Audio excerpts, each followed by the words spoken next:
Your kind of farming practices are a blight on this community, Marcus.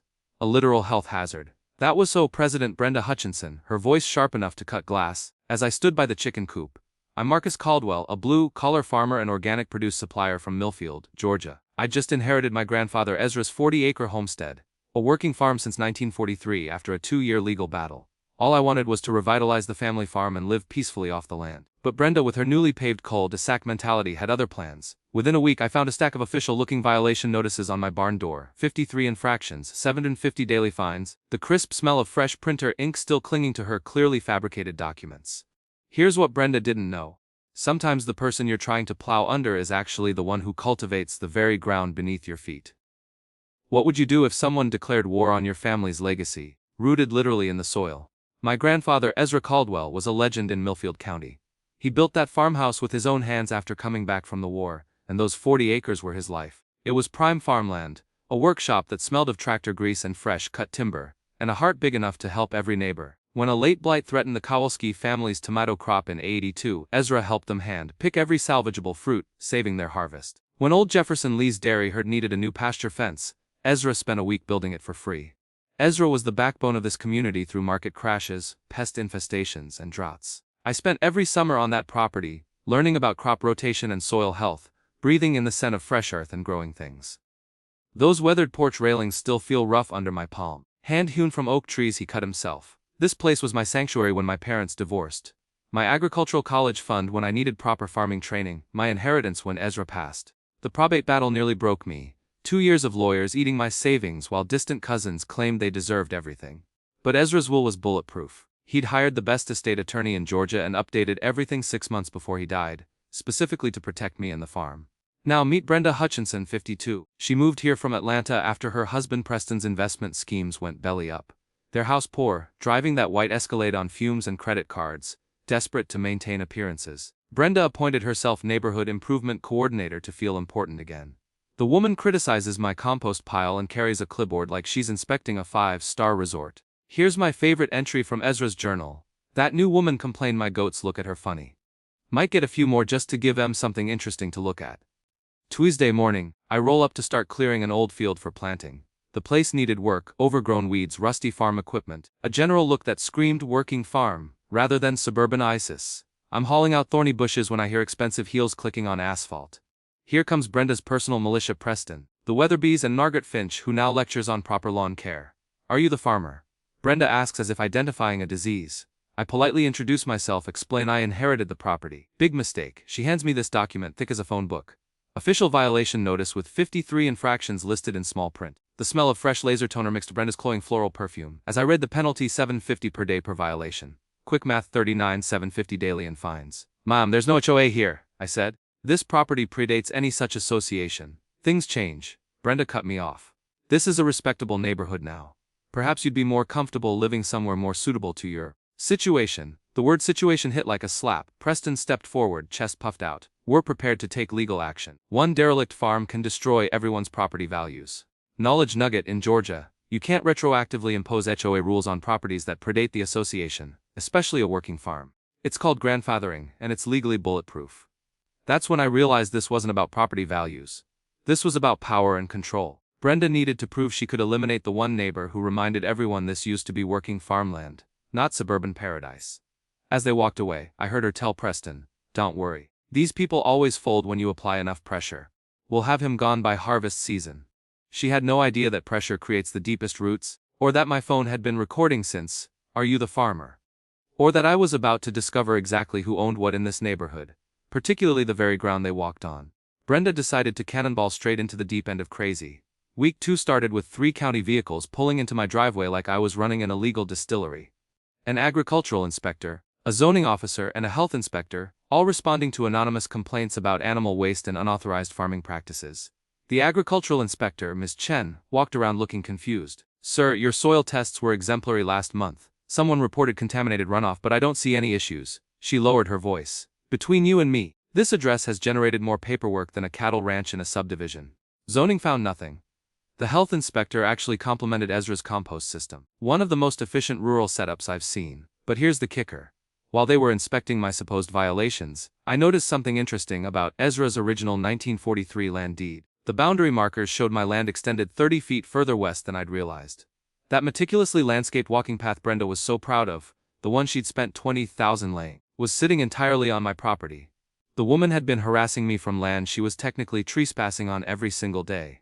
Week 3 brought Preston to my door with an official-looking petition. Concerned citizens of Millfield Drive demanding action against my unsanitary farming practices attracting undesirable elements. 27 signatures. Impressive for a street with only 18 houses. I started making calls. Mrs. Henderson never signed anything. The Yamamoto family said someone forged their names. My favorite was John and Jane Smith, listed at an address that turned out to be a kudzu-covered vacant lot.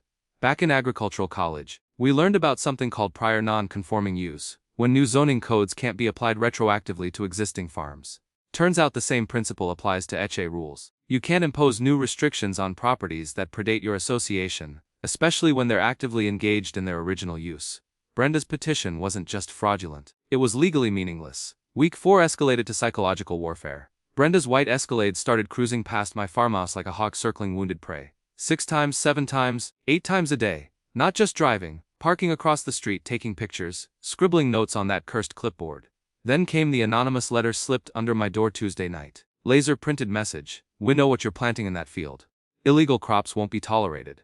Authorities have been notified. Same printer smell as those fake violation notices. Brenda wasn't just escalating, she was getting desperate. Wednesday afternoon 2 deputies knocked on my door. We got a report about suspicious activity. I welcomed them into the barn where I was sorting heirloom seeds.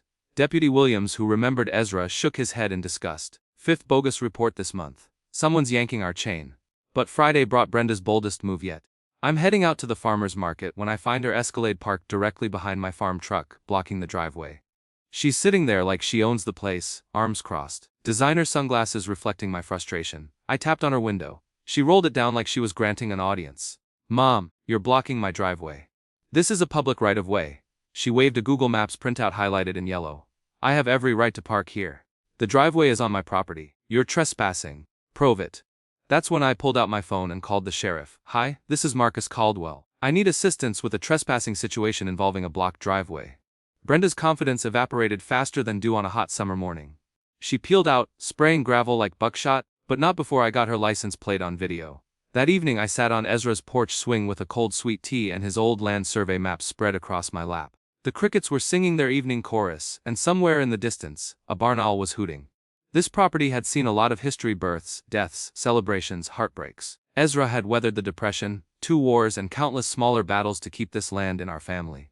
Now, some wannabe suburban princess thought she could bully me into abandoning it all, but as I traced my finger along those 1943 boundary lines, a slow smile spread across my face. Brenda's harassment campaign had a fatal flaw. She'd been conducting it from my property the entire time. Even the supposed public right-of-way, where she'd blocked my driveway. Tomorrow I'd start documenting exactly where those property lines were. Maybe install some strategically placed cameras to catch any more midnight visits. But tonight, I'd enjoy imagining the look on Brenda's face when she discovered her perfect walking path was rooted in soil that belonged to the trash farmer she was trying so hard to eliminate. Sometimes the universe has a twisted sense of humor, and sometimes the person you're trying to bury owns the shovel. If I thought Brenda was unhinged before, I was about to witness a full-blown suburban coup attempt. 2 weeks after the driveway incident, I find this glossy invitation in my mailbox. Heavy cardstock, embossed letterhead. Emergency neighborhood meeting, Thursday 7:00 p.m. The paper felt expensive between my fingers, like wedding invitations or divorce papers. Thursday night, I walk into that community center and it's like stepping into a Fortune 500 boardroom. Brenda's got a projector, professionally bound handouts, and 3 Atlanta lawyers in $1,000 suits. The smell of fresh toner mixed with expensive cologne hung in the air like a corporate funeral. Preston's running a laptop like he's launching missiles, and the Weatherbees are distributing clipboards with the efficiency of election workers. About 30 people showed up, plus some faces I didn't recognize, probably hired muscle disguised as concerned citizens. Brenda called the meeting to order like she was chairing the Federal Reserve. Ladies and gentlemen, we're addressing the property value crisis threatening our community. First PowerPoint slide, Millfield Heritage Homeowners Association, protecting our investment. I'm recording everything from the back row, because documenting Brenda's schemes had become like collecting evidence of war crimes. She presented this whole dog and pony show about establishing governance and maintaining standards, complete with pie charts showing declining property values due to rural encroachment. Then came the grand reveal: an HOA charter thicker than a Stephen King novel. CCNRs covering everything from fence heights to acceptable farm animal breeds. The legal language was so dense it would give a Supreme Court justice a headache. "We've secured 51% household support," Brenda announced, gesturing to a stack of signatures. "This charter takes effect immediately." I stood up, phone still recording. "Mom, which exact 51% signed on?" Her smile could have flash frozen hell. "That's confidential during organizational phases." Here's something I remembered from my grandfather's stories about union organizing in the 60s. People lie about signatures when they don't have them. During the coffee break, I started casual conversations. "Mrs. Rodriguez never signed anything. The teacher from Oak Lane said someone forged her husband's name." A young couple with twins had been in Florida for 3 weeks. When the meeting resumed, Brenda called for the official vote. She appointed herself president, Preston treasurer, Margaret Finch secretary, and the Weatherbys as board members. No nominations, no discussions. Just a pre-arranged power grab with parliamentary procedure as window dressing. "All in favor?" 8 hands from 30 people. "Motion carries," she announced. That's when I dropped my bombshell. "Point of order. Georgia law requires 67% consent for retroactive HOA formation on existing properties. You've got 8 votes from 23 eligible properties. That's 35%. This charter is legally invalid." The room went dead silent except for the hum of fluorescent lights. One lawyer leaned over and whispered something that made Brenda's face drain of color under her foundation. "Legal requirements will be satisfied shortly," she stammered.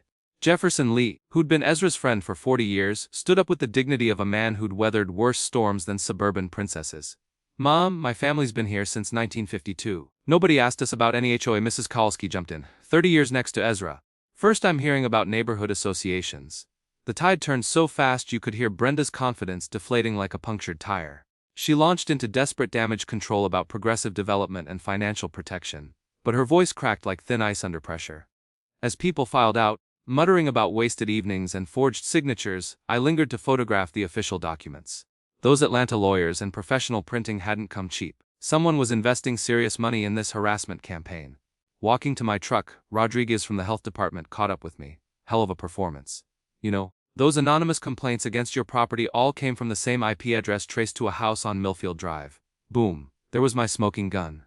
Brenda hadn't been randomly targeting me. She'd orchestrated the entire campaign, create a problem property, rally neighbors against it, then position herself as the savior with an HOA solution. Classic manipulation playbook executed with suburban soccer mom ruthlessness. But she'd made one critical error, getting sloppy with the signatures. In Georgia, fraudulent HOA formation isn't just unethical, it's a prosecutable offense carrying fines and potential jail time. Driving past Brenda's house, every light blazed and shadows moved frantically behind curtains. Emergency war counsel with those expensive lawyers, no doubt. The smell of desperation was probably thick enough to cut with a knife. Tomorrow I'd make some calls to the state attorney general's office about fraudulent association formation. Tonight, I'd sleep peacefully knowing Brenda's master plan was crumbling faster than a house built on sand. Sometimes the best revenge is just letting people destroy themselves with their own greed and stupidity. When Brenda's fake HOA imploded, I thought she might retreat and lick her wounds like any normal person. Big mistake. What came next made her previous schemes look like children's games. 3 days after the community center debacle, Millfield Neighborhood Watch appeared on Facebook. Professional logo, curated photos of pristine properties contrasted with deliberately unflattering shots of my farm. The description read like a horror movie trailer: "Protecting property values from deteriorating influences threatening our community." Within hours, Brenda was posting like a woman possessed. My farm truck became commercial vehicle violations. Ezra's barn transformed into unsupervised activities in unmarked structures. She even posted time-lapse footage of me spreading compost, suggesting I was removing evidence of illegal dumping. The comment section turned into a digital lynch mob. Preston questioned whether Ezra had been mentally competent when updating his will. Margaret Finch suggested I'd manipulated an elderly relative for financial gain. The Weatherbys spread rumors about my crop choices and potential contaminants. The acrid smell of character assassination hung in the air like smoke from a dumpster fire. These people weren't just attacking me. They were trying to destroy my grandfather's memory and discredit his farming legacy. But here's where things got interesting. While screenshot documenting Brenda's posts for evidence, I noticed something odd. Her Facebook profile showed she'd lived in beautiful Millfield, Georgia for 5 years. But the property records I'd been reviewing showed something different. Brenda and Preston had purchased their house 18 months ago, not 5 years. And the previous owner, a development company called Millfield Gardens LLC. I started digging deeper into county records, following a paper trail that made my farmer's brain buzz with pattern recognition. Millfield Gardens had purchased 14 houses on our street between 2019 and 2023. All bought below market value, all from elderly owners or estates in financial distress. Then came Brenda's media blitz. Coordinated emails flooded county commissioners demanding immediate action against my threat to neighborhood stability.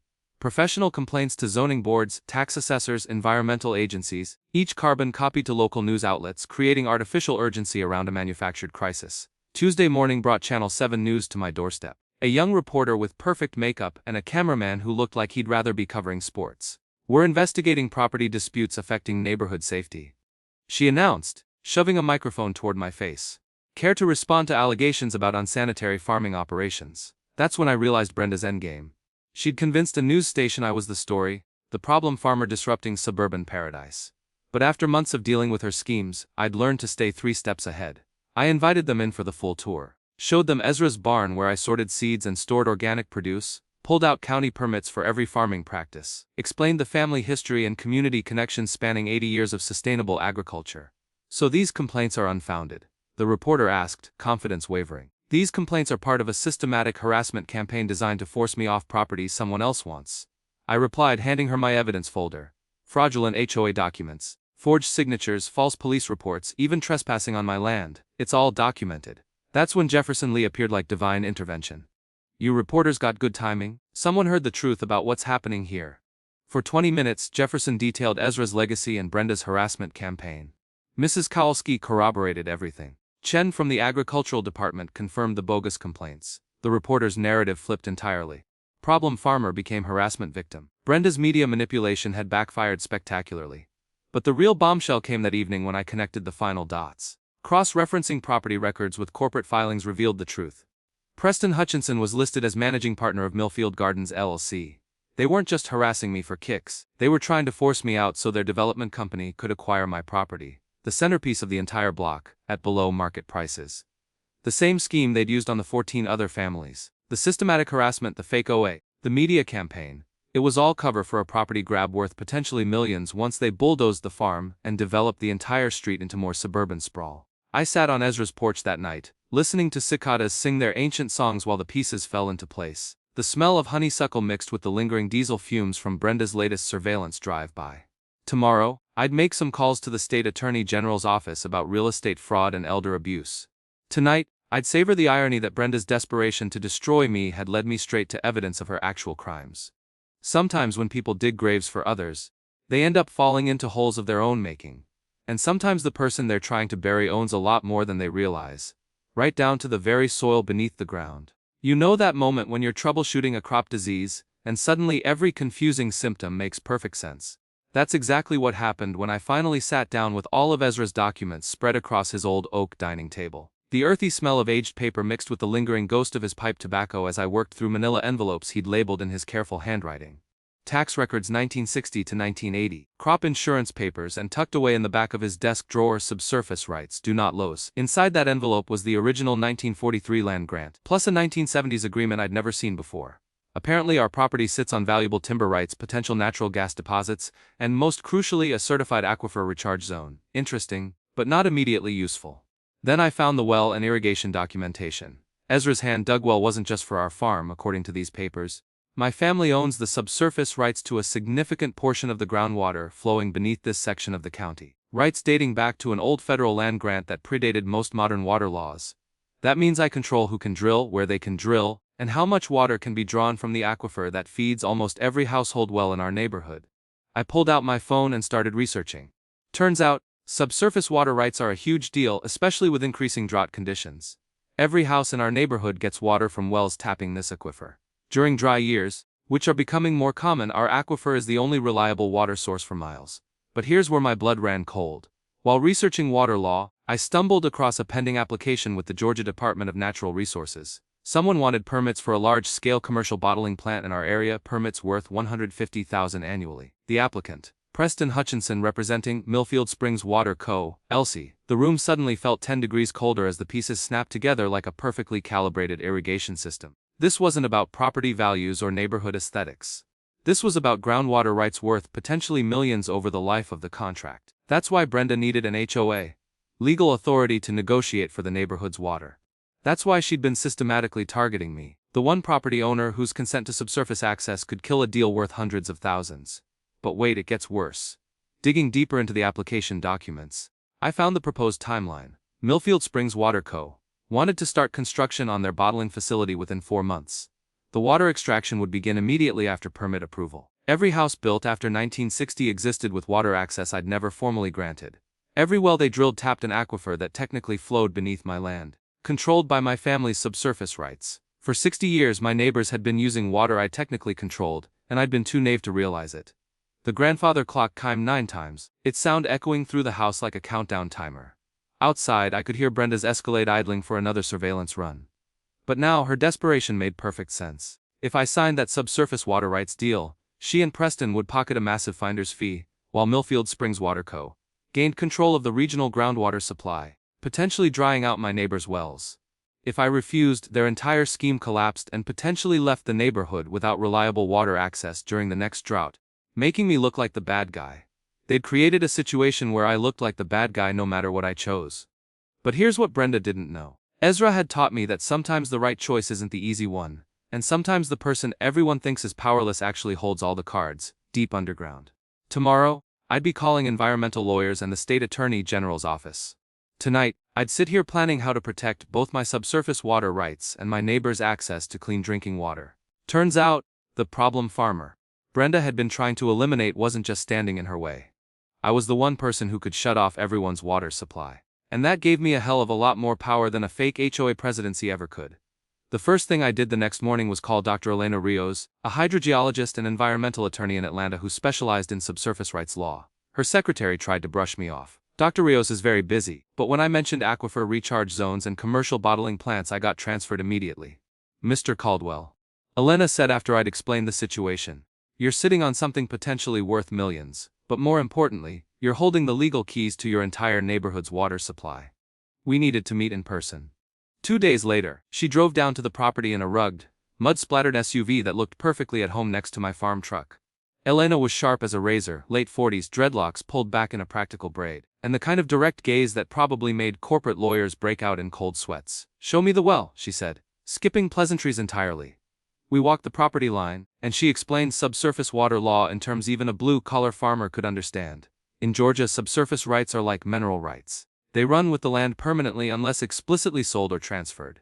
Your family has owned these subsurface rights for 80 years. That makes them essentially bulletproof. She knelt by my wellhead, testing the water quality with a small device from her field kit. The morning sun filtered through pecan leaves, casting dancing shadows on the ground that had been providing water since before my grandfather was born. Here's what Millfield Springs Water Co. is really after, Elena explained. Climate change is making good groundwater scarce. Bottling companies need massive, pure sources. Your aquifer feeds the entire regional water table. Control this, and you control water access for thousands of people. But here's the thing about subsurface rights that most people don't understand: they come with responsibilities, not just privileges. I couldn't legally cut off my neighbor's access without cause, but I could absolutely control how that access was managed and who else got to use it. What I recommend, Elena said, is creating a community well agreement.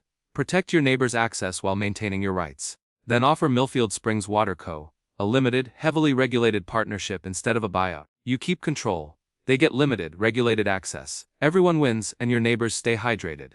That afternoon I drove over to Jefferson Lee's farm for what we called an accidental meeting. Word travels fast in small communities, and within an hour the Kowalskis, Mrs. Henderson, and 3 other families had shown up for what turned into an impromptu strategy session on Jefferson's front porch. Marcus, Jefferson said in his slow, thoughtful way, your grandfather would be proud of how you're handling this mess. Ezra always said the land